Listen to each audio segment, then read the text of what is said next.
Swing room সেলাই ঘরের পক্ষ থেকে আপনাদেরকে স্বাগতম জানিয়ে শুরু করছি একটি নতুন ভিডিও। তো আজ আমি প্লাজো কাটিং করে দেখাবো, তো আপনারা মনোযোগ সহকারে দেখুন।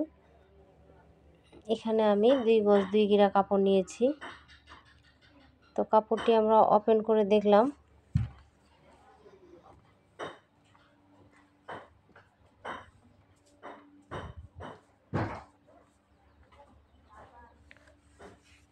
তো এখানে আমাদের 2 ইঞ্চিতে মার্ক করে নিব।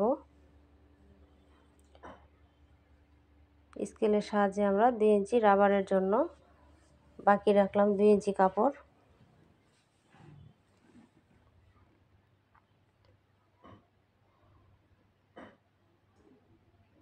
এখানে আমি হিপের জন্য 15 ইঞ্চিতে মার্ক করে নিলাম।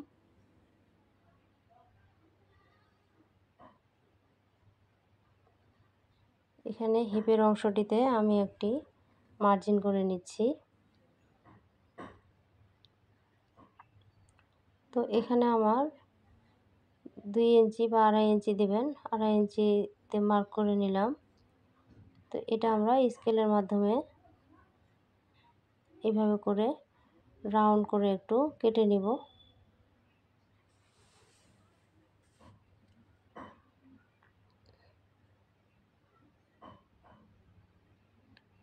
একটি আমার সেলাইয়ের দাগ আর একটি হলো কাটিং করব, দুটি দাগ দিয়েছি। এখানে আমার হাতার জন্য আমি ঢলাটি মেপে নিচ্ছি। এখানে আমার 10 ইঞ্চিতে মার্ক করে নিলাম।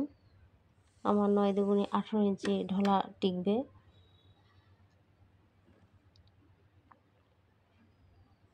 তো আমরা আবারও স্কেল দিয়ে এভাবে রাউন্ড শেপ করে হাতার ঢলা যেখানে আর হিপের জায়গা যেখানে, এখানে আমরা স্কেলটি বসিয়ে এভাবে দাগ টেনে নেব। একটি হচ্ছে কাটিংয়ের দাগ দেব, আর একটি আমরা সেলাই যেখানে আমাদের পড়বে সেখানে আমরা মার্ক করে নেব। তো এই যে অনেক সহজ প্লাজো কাটিং।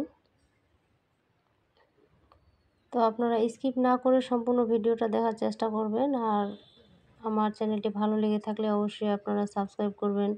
পাশে থাকা বেল আইকনটি অবশ্যই অন করে রাখবেন আমার নতুন নতুন ভিডিও পাওয়ার জন্য। আর ফেসবুক পেজ থেকে দেখে থাকলে অবশ্যই আপনারা ফলো দিয়ে রাখবেন। আর যারা করে রেখেছেন তাদেরকে অসংখ্য অসংখ্য ধন্যবাদ।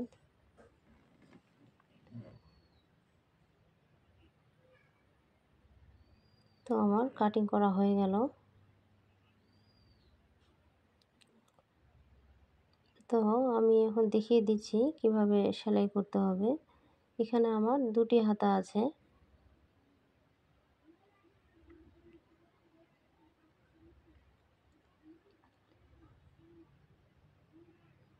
তো আমরা জয়েন্টটি এইভাবে করে খুলে নেব।